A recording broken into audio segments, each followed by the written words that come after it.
In today's video, we're going to review the Sentry File Home Page. This is the page that you'll be presented with after you've authenticated with your username and password. At the top of the page, you're going to see the system message area. This is where the administrators can then go in and create messages for a predetermined amount of time or indefinitely for all the users that log into the Sentry File to see. Below that is the workflow notifications area. If you're the author of a particular workflow, you'll be presented with a top-down view of that particular workflow, just so you can see what's happening.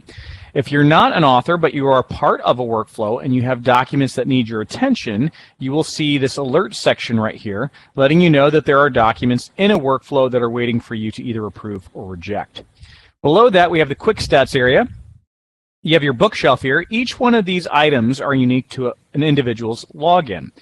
Underneath the bookshelf, this is a great feature for allowing you to create shortcuts to commonly accessed and used documents. You can run a search for these documents that are stored in the Sentry File system, and once you've found them, you would simply click Add to Bookshelf. This will then create that immediate shortcut to that document in your bookshelf, and you can have as many documents in the bookshelf as you want. Save search is a similar concept. If you run the same search over and over again, what you can do is you can save the parameters of this particular search. Now, the results may vary, but the parameters of the search may not. So instead of having to queue up those parameters over and over again, you can dial them in once, and then once you're happy with how you have it dialed in, you can save that search and name it. So it's much easier to get to the results by just queuing up a saved search. The binders, it's a similar concept to the bookshelf, but this allows you to create multiple collections of documents. And then once you've created that collection, you can actually share it with other users in the Sentry File system.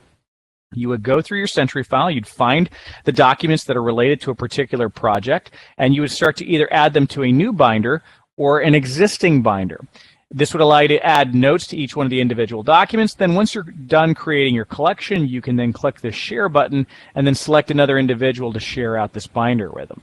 When they click on the home page, they would see their number of binders increase by 1 because they've been added to that binder.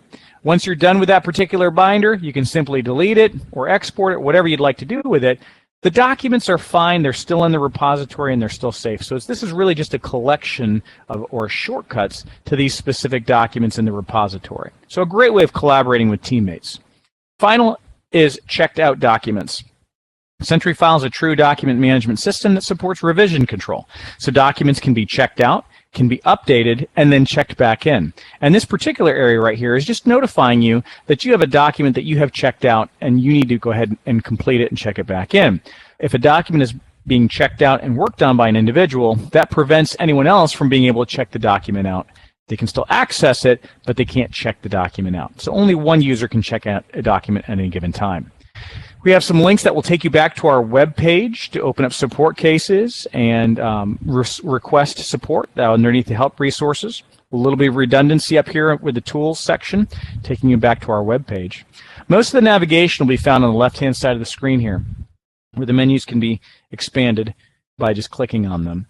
The home screen will give you, again, some redundancies, the binders, the bookshelves, recently used searches, stuff like that. The help area will take you, again, to some redundancy areas that you see right over there.